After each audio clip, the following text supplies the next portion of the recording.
नमस्कार साथियों, मैं सुमित यादव आपका हार्दिक स्वागत करता हूं।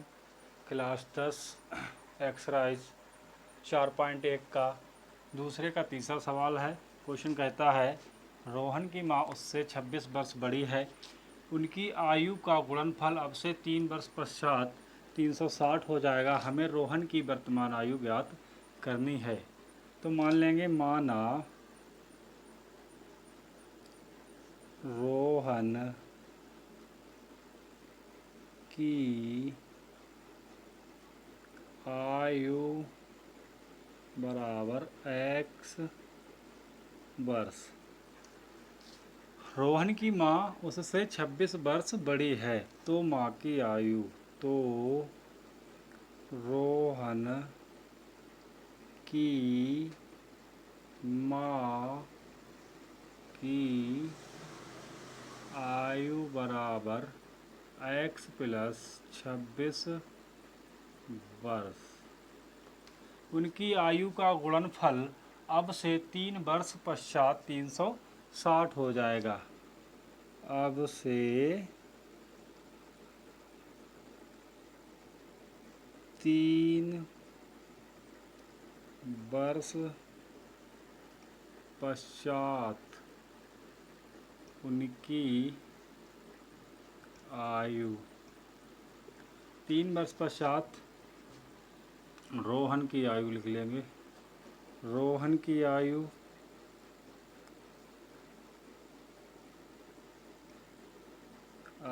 बराबर x प्लस 3 वर्ष बा रोहन की माँ की आयु बराबर x प्लस 26 प्लस 3 वर्ष। 3 वर्ष पश्चात जब रोहन की आयु x है तो 3 वर्ष पश्चात x प्लस 3 हो जाएगी। जब रोहन की माँ की आयु x प्लस 26 वर्ष है तो 3 वर्ष पश्चात x प्लस 26 प्लस 3 बराबर x प्लस 26 और 3 29 वर्ष हो जाएगी रोहन की माँ की आयु। क्वेश्चन बोलता है, उनकी आयु का गुणनफल अब से 3 वर्ष पश्चात 360 हो जाएगा। उनकी आयु का गुणनफल लिखेंगे। उनकी आयु का गुणनफल कितना हो जाएगा? 360। 360 तो 3 वर्ष बाद रोहन की आयु कितनी हो गई? x प्लस 3 और माँ की आयु x प्लस 29 बराबर कितना आ रहा है? 360। दोनों का गुणा करने पे कितना आएगा? 360। x प्लस 3 और x प्लस 29 की गुणा करते हैं। जब x से x की गुणा करेंगे तो x की पावर 2 प्लस x से जब 29 की होगी तो 29x प्लस जब 3 से जब x की होगी तो 3x प्लस 3 की जब 9 से होगी 3 नेम 27, 3 दूनी 6 और 2 8 बराबर 360। x की पावर 2 प्लस 29 और 3 कितने हो जाएंगे? 32x प्लस 87, इधर लेके आए तो माइनस के 360 बराबर 0। 360 से जब 87 घटाएंगे, 10 से 7 गया 3 बचा, 15 से 8 गया 7, 273 कितना बचा? 273। x की पावर 2 प्लस 32x माइनस का 273 बराबर 0। यही पूछा गया था कि निम्न स्थितियों में द्विघात समीकरण के रूप में लिख दिए। तो हमने क्या किया था? रोहन की माँ उससे 26 वर्ष बड़ी है। उनकी आयु का गुणनफल अब से 3 वर्ष पश्चात 360 हो जाएगा। हमें रोहन की वर्तमान आयु ज्ञात करनी है। हमने मान ली कि रोहन की आयु x वर्ष है, तो रोहन की माँ की आयु कितनी हो जाएगी? x प्लस 26, क्योंकि रोहन की माँ उससे 26 वर्ष बड़ी है, तो रोहन की माँ की आयु हो जाएगी x प्लस 26 वर्ष। अब से 3 वर्ष पश्चात उनकी आयु कितनी हो जाएगी? रोहन की आयु 3 वर्ष पश्चात x प्लस 3 वर्ष हो जाएगी, जबकि उसकी माँ की आयु 3 वर्ष पश्चात x प्लस 26 प्लस 3 तो कितनी हो जाएगी, x प्लस 29 वर्ष हो जाएगी 3 वर्ष पश्चात। उनकी आयु का गुणनफल कितना है, 360 है। तो x प्लस 3 रोहन की आयु है, x प्लस 29 उसकी माँ की आयु, दोनों का गुणनफल किया बराबर 360, इनकी गुणा की तो x square plus 29x plus 3x plus 87 बराबर 360 आया। अब x की पावर 2 प्लस 29 और 3 32x हो गया, और 87 360 से घटाया तो 273 माइनस का आया। बस यही समीकरण बना के तैयार करनी थी, यही पूछा गया था। चलिए अब नेक्स्ट क्वेश्चन पर चलते हैं।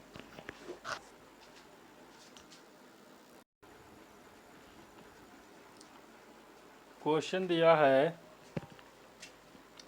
एक रेलगाड़ी 480 किलोमीटर की दूरी समान चाल से तय करती है। यदि इसकी चाल 8 किलोमीटर प्रति घंटा कम होती तो वह उसी दूरी को तय करने में 3 घंटे अधिक लेती। हमें रेलगाड़ी की चाल ज्ञात करनी है। तो हम मान लेंगे, माना समान चाल से तय की गई, माना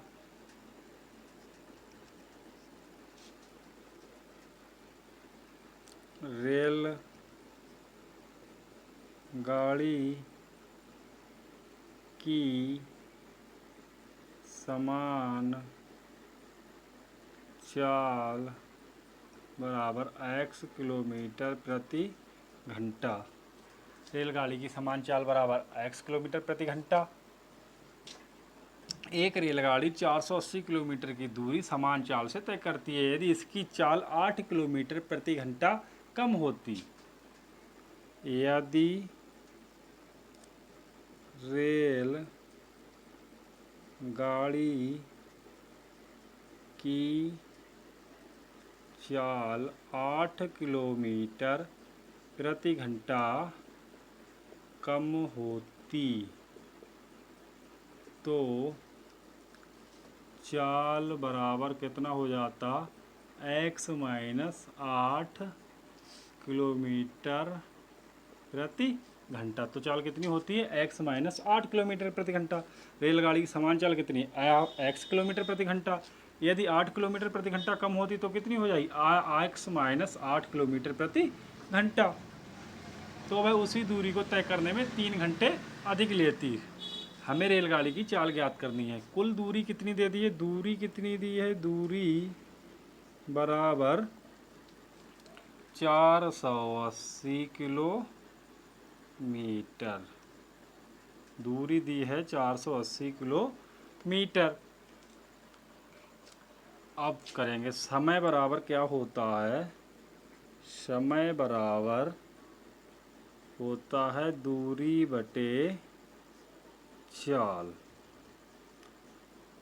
ठीक है, समान चाल से तय की गई दूरी का समय लगा बराबर, तो उसको हम t मान लेंगे, t1 मान लेंगे, पहली गाड़ी द्वारा लगा समय t1 मान लेंगे। तो दूरी कितनी है, 480 किलोमीटर, और चाल कितनी है पहली बार में x, ठीक है, किलोमीटर प्रति घंटा।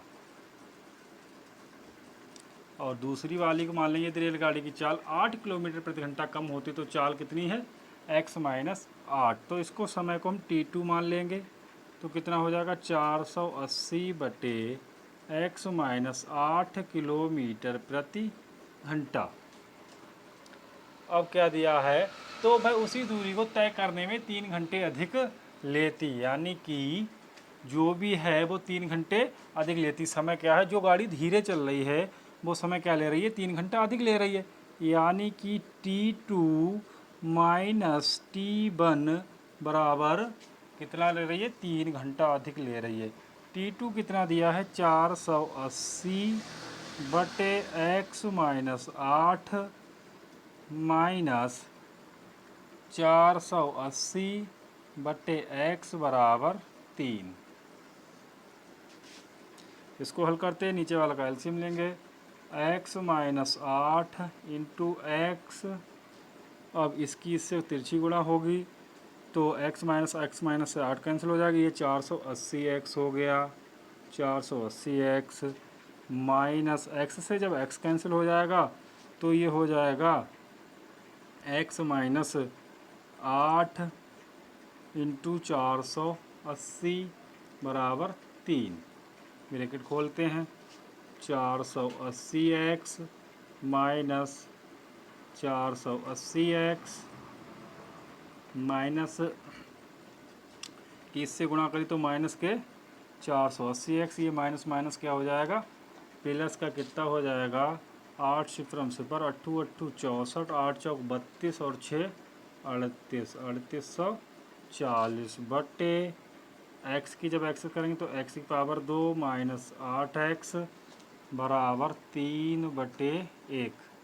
तिरछी गुणा कर लेंगे अगली बार। 480 ये प्लस का है, ये माइनस का है, ये 480x होगा यहाँ पे। 480 से जब x की गुणा करेंगे तो 480x माइनस प्लस माइनस, और ये माइनस माइनस प्लस हो जाएगा, ये कैंसिल होगा। 480 से 480x, यहाँ बचे तुम्हारे 3840 बटे एक्स स्क्वायर माइनस 8x बराबर 3 बटे 1।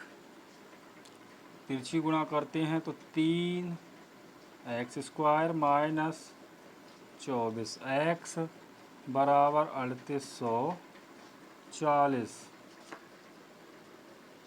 3x square minus 24x minus 3840 बराबर 0। क्या देखते हैं, 3 कॉमन हो सकता है। 3 एकम 3, 3 दूनी 6, यहाँ 3 कॉमन है तो 3 ले लिया हमने, कॉमन ले लिया। यहाँ x की पावर 2 बचा, माइनस 3 अट्ठे 24, 8x बचा, माइनस 3 एकम 3 और 3 दूनी 6, 3 अट्ठे 24, 0 बराबर 0। x की पावर 2 माइनस 8x माइनस 1280 बराबर 0। गुणा में है ये 3 तो भागम पहुँचेगा तो ये 0 हो जाएगा। तो x square minus 8x minus 1280 बराबर 0। हमें यही ज्ञात करना था। एक बार समझते हैं। क्वेश्चन दिया था, एक रेलगाड़ी 480 किलोमीटर की दूरी समान चाल से तय करती है। यदि इसकी चाल 8 किलोमीटर प्रति घंटा कम होती तो भाई उसी दूरी को तय करने में 3 घंटे अधिक लेती। हमें रेलगाड़ी की चाल ज्ञात करना है। हमने मान ली, जो माना रेलगाड़ी की समान चाल वो कितनी है, x किलोमीटर प्रति घंटा मान ली। यदि रेलगाड़ी की चाल 8 किलोमीटर प्रति घंटा होती तो चाल कितनी हो जाएगी, x में से 8 कम कर देंगे तो x माइनस 8 किलोमीटर प्रति घंटा हो जाएगी। दूरी कितनी दी है, 480 किलोमीटर प्रति घंटा। तो प्रथम वाला समय हम मान ले रहे t1, मतलब समय बराबर क्या होता है, दूरी बटे चाल। पहले वाला समय मान लिया t1 और दूरी कितनी है 480 और चाल कितनी थी पहले वाली x, तो t1 हो गया तुम्हारा 480 बटे x किलोमीटर प्रति घंटा। फिर उसी प्रकार दूसरा वाला समय लेंगे, t2 मान लेंगे उसको, तो दूरी कितनी है इसमें 480 और चाल कितनी है x माइनस 8 किलोमीटर प्रति घंटा।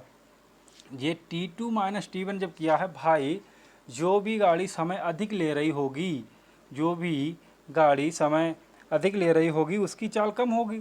तो जिसकी चाल कम होगी उसमें से तेज चाल वाले को घटाएंगे।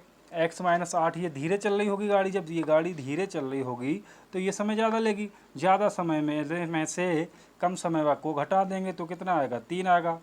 ठीक है, फिर इसका एलसीएम ले लिया, यहाँ पे एलसीएम लेके भिन्न की, फिर इतना आया, इसको आगे सॉल्व कर लिया, फिर इसकी तिरछी गुणा करके इसको हल कर लिया। इसके बाद ये समीकरण आ गई, 3x स्क्वायर माइनस 24x बराबर 3840। इसमें 3 कॉमन ले लिया, यहाँ x की पावर 2 माइनस 8x माइनस 1280। जब 3 गुणा में है तो उधर भाग में पहुँचा, भाग से जब 3 को 0 से भाग करेंगे तो 0 हो जाएगा। इस प्रकार x की पावर 2 माइनस 8x माइनस 1280 बराबर 0। यही पूछा गया था कि द्विघात समीकरण के रूप में तुलना कीजिए। आगे नेक्स्ट सवाल पर चलते हैं।